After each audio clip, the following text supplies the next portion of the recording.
وَلْتَكُن مِّنكُمْ أُمَّةٌ يَدْعُونَ إِلَى الْخَيْرِ وَيَأْمُرُونَ بِالْمَعْرُوفِ وَيَنْهَوْنَ عَنِ الْمُنكَرِ.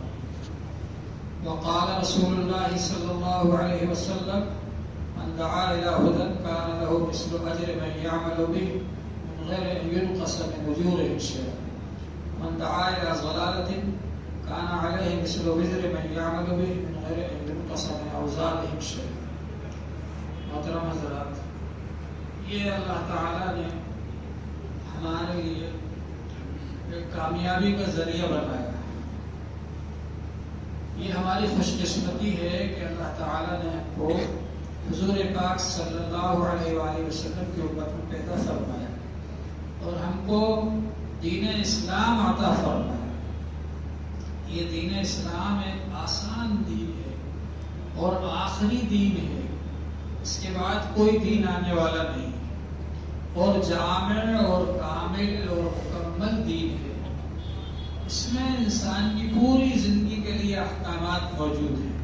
پیدائش سے لے کر موت تک انسان کو کس وقت کیا کام کرنا ہے، زندگی کے کس گوشے میں کیا کام کرنا ہے، اللہ تبارک و تعالی کی رضا کے کیا کام ہے، اس کی ناراضگی کے کیا کام ہے اور جن سے بچنا ہے، یہ سب اس مذہب کے اندر بتلایا ہے. تو یہ جامع اور کامل اور مکمل دین ہے اور ایسا دین ہے کہ اس کے آنے کے بعد دوسرے جتنے بھی دین پہلے آئے تھے وہ سب منسوخ ہو گئے، کینسل ہو گئے. اب ان پر کوئی عمل کرے گا تو کامیاب نہیں ہوگا. اللہ تعالیٰ کے نزدیک پسندیدہ دین اسلام ہے. ان الدین عند اللہ الاسلام. اور ومن یبتغی غیر الاسلام دینا فلن یقبل منہ.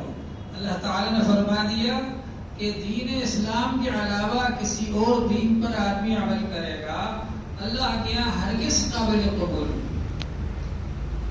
دین اسلام کے علاوہ کسی فیشن پر عمل کرے گا، دین اسلام کے علاوہ کسی کلچر پر عمل کرے گا، دین اسلام کے علاوہ کسی اور چیز کو اپنی تہذیب بنائے گا، اپنا کلچر بنائے گا، یا کوئی رسم و رواج کے مطابق عمل کرے گا، اللہ کے یہاں ہرگز قابل قبول نہیں ہے. اللہ کے یہاں قابل قبول صرف مذہب اسلام ہے. تو مذہب اسلام پر ہم کو عمل کرنا ہے. حضور پاک صلی اللہ علیہ وآلہ وسلم جب تشریف لے گئے تو آپ نے ارشاد فرمایا: ترکت فیکم امرین، میں تمہارے اندر دو چیزیں چھوڑ کر کے جا رہا ہوں، کتاب اللہ و سنت رسولی. ایک تو اللہ کی کتاب ہے اور ایک اللہ کے رسول صلی اللہ علیہ وآلہ وسلم کا طریقہ ہے، سنتیں ہیں. ان دونوں کو جو مضبوطی سے پکڑا رہے گا تو کبھی گمراہ نہیں ہوگا. لن تضلوا ما تمسکتم بہما. کتاب اللہ اور سنت رسول اللہ کو جب تک مضبوطی سے پکڑے رہو گے تو کبھی گمراہ نہیں ہوگا. اس لیے امتوں نے اپنی کتابوں کو رد و بدل کر دیا، بدل ڈالا. اللہ تعالی نے قرآن پاک کی حفاظت کی خود ذمہ داری لی کہ قرآن پاک میں کوئی رد و بدل نہیں ہوگا. اس لیے آج تک ہمارے پاس الحمدللہ وہی قرآن پاک موجود ہے جو رسول پاک صلی اللہ علیہ وآلہ وسلم پر نازل ہوا تھا. اس کے ایک حرف میں، ایک زبر زیر میں بھی کوئی رد و بدل نہیں ہوا. یہ قرآن پاک ہمارے پاس موجود ہے اور حضور پاک صلی اللہ علیہ وآلہ وسلم نے قرآن پاک کے مطابق عمل کر کے بتلایا. اور جو احکام قرآن پاک میں نہیں آئے ان کے مطابق بھی عمل کر کے بتلایا. جو احکام حضور صلی اللہ علیہ وسلم نے دیے ان پر بھی عمل کر کے بتلایا.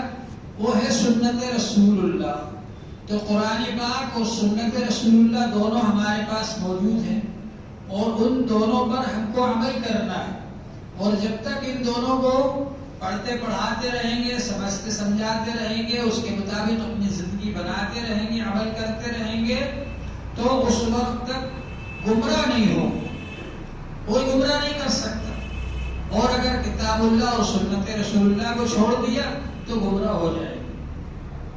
انسان کو جیسے کھانے کی ضرورت ہے، پینے کی ضرورت ہے، زندہ رہنے کے لیے سانس لینے کی ضرورت ہے، ایسے ہی انسان کی جو روحانی زندگی ہے اس کے لیے ہدایت کی ضرورت ہے. اگر انسان کو ہدایت نہیں ملے تو وہ انسان نہیں رہ سکتا اور اس کی روحانی زندگی زندگی باقی نہیں رہ سکتی. اللہ تعالی نے فرمایا اولئک کالانعام بل هم اضل. جو ایمان والے نہیں ہیں، کفر شرک کر رہے ہیں، وہ جانوروں کی طرح، بلکہ جانوروں سے بھی گئے گزرے ہیں. جانور بھی اپنے نفع نقصان کو سمجھتے ہیں، جانور بھی اپنے مالک کو پہچانتے ہیں، لیکن جو لوگ کہ اللہ کو نہیں پہچانتے، اللہ سے بغاوت کرتے ہیں، بے ایمانی کی زندگی گزار رہے ہیں، فرمایا کہ وہ جانوروں سے بھی گئے گزرے. تو معلوم یہ ہوا کہ انسان کے لیے، انسان بننے کے لیے اور اللہ سے تعلق جوڑنے کے لیے ضروری ہے ہدایت. تو اللہ تعالیٰ نے جب آدم علیہ السلام کو دنیا میں بھیجا، جو سب انسانوں کے ابا ہے، یعنی انسانوں کو دنیا میں آباد کرنے کا اللہ تعالیٰ نے ایک سلسلہ جاری کیا، تو اسی وقت ہدایت کا سلسلہ بھی جاری کیا. حضرت آدم علیہ السلام تمام انسانوں کے ابا بھی ہیں، اور حضرت آدم علیہ السلام سب سے پہلے نبی بھی ہیں. نبوت کا سلسلہ جاری کیا، ہدایت کا سلسلہ جاری کیا، اور انبیاء علیہ السلام پھر یہ کے بعد دیگر آتے رہے ہر قوم میں، ہر جگہ، ہر چیز.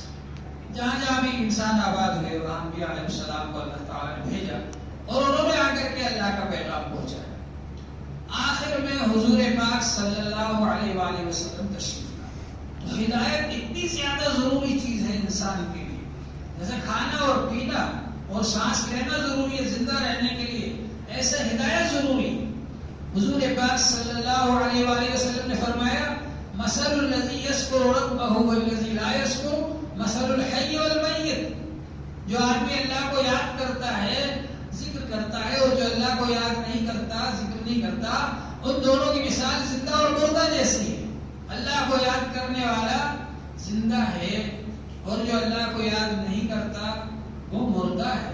اس کا زندہ رہنا نہیں رہنا برابر ہے، اس لیے کہ وہ تو اس کے اندر اصل چیز نہیں ہے جو ہدایت ہے، جو دینداری ہے،